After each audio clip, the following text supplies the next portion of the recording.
우리 모두는 자기만의 기호와 선호도가 있습니다. 그렇기 때문에 안정적이고 꾸준한 인간관계를 유지하기 위해서는 반드시 중간 접점을 잘 찾아야죠. 이렇게 함으로써 우리는 서로 다른 점들을 서서히 좁혀갈 수 있습니다. 어떤 경우에는 대화와 타협을 통해서 중간값을 잘 찾아갈 수도 있지만 안타깝게도 그렇지 않은 경우도 많습니다. 타협점 자체가 없는 경우도 아주 많죠. 이런 경우에는 어쩔 수 없이 어느 한쪽이 다른 한쪽을 위해서 자신의 욕구를 포기하거나 희생해야 하는 경우가 생깁니다. 문제는 언제 타협해야 하고 언제 희생해야 하는지를 정확히 아는 것이죠. 심리학자인 앨리슨 네렌버그가 말하길 타협과 희생은 두 당사자가 차이점을 극복하기 위해서 얼마나 노력을 하는가, 그리고 그렇게 하기 위해서 어느 정도 포기하느냐에서 큰 차이점이 있다라고 합니다. 타협은 두 당사자가 관계를 유지하기 위해서 행동이나 욕구의 변화를 일으키는 것이지만, 희생은 상대방의 선호도를 수용하기 위해서 자기가 가치 있다고 판단하는 그 무언가를 포기하는 것이죠. 타협은 기본적으로 기브 앤 테이크 방식을 따릅니다. 예를 들어 과시성 소비를 하는 사람과 절약형 소비를 하는 사람이 있다면 상대방을 위해서 이번에는 조금 덜 쓴다든지, 혹은 이번은 그렇다 쳐도 다음번에는 분위기 전환하는 차원에서 조금 더 쓴다든지 하는 계획을 세우는 것입니다. 결국 타협은 효과적인 문제 해결을 위한 수단이라고 볼 수 있다고 네렌버그는 전합니다.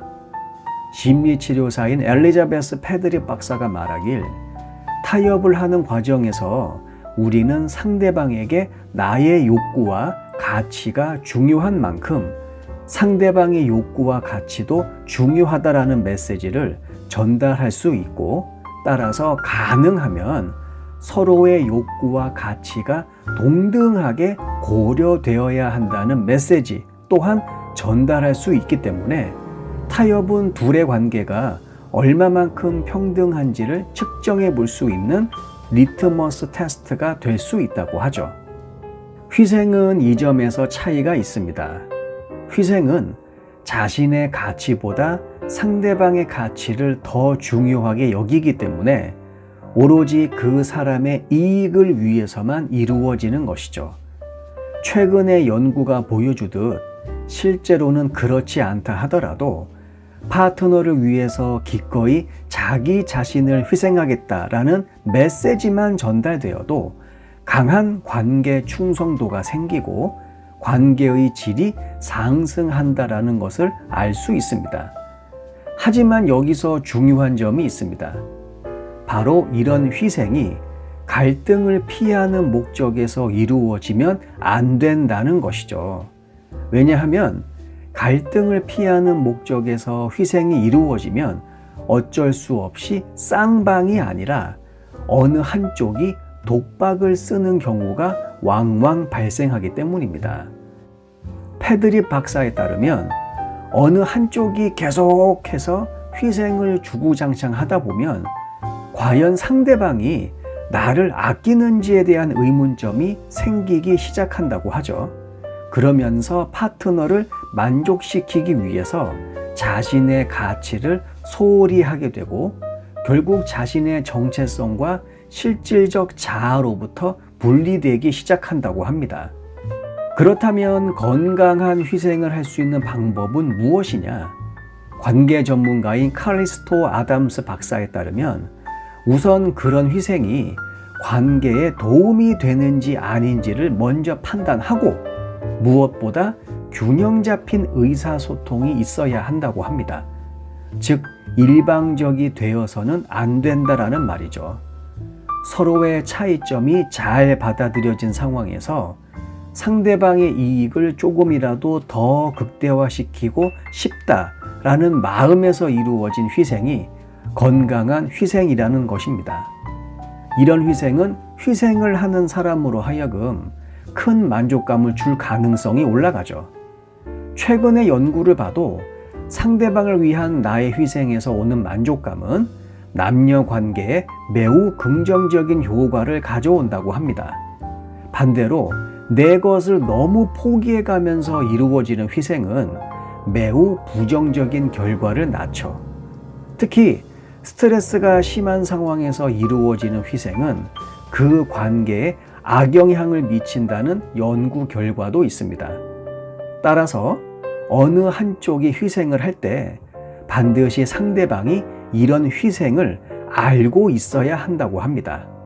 그래야만 나의 희생이 인정받을 수 있기 때문이죠.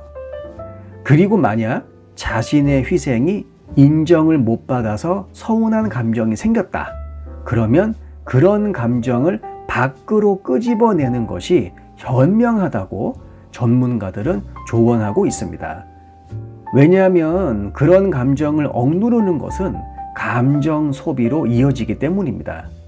이번 명절 당신네 가족들하고 보낼게. 하지만 불편하고 신경 쓸 게 많아서 제대로 된 명절을 보낼 수 있을지는 확실하지 않다는 건 미리 알아뒀으면 좋겠어. 이런 식으로 접근하는 것이죠. 상대방을 위한 나의 희생의 짐이 어느 정도 무거운지를 알게 하는 것입니다. 이렇게 하면 다음번에는 상대방이 자연스럽게 그 짐을 기꺼이 들게 되는 상황이 발생할 수 있죠. 난 이번에 이렇게 했으니 다음번엔 당신이 이렇게 해. 이런 식으로 남녀간 점수를 매기는 것이 좋지는 않다고 합니다. 하지만 나의 가치와 욕구가 인정받고 있는지 아닌지는 어쩔 수 없이 이런 기브 앤 테이크가 균형을 이루는 모습을 통해서 확인할 수밖에 없죠. 희생은 인정이 필요합니다. 나의 희생이 제대로 인정받고 있지 못하다면 반드시 표현을 하셔야 합니다. 긴 영상 끝까지 시청해 주셔서 감사합니다. 영상 내용이 도움이 되셨다면 구독과 좋아요 부탁드릴게요. 다음 영상에서 뵙겠습니다.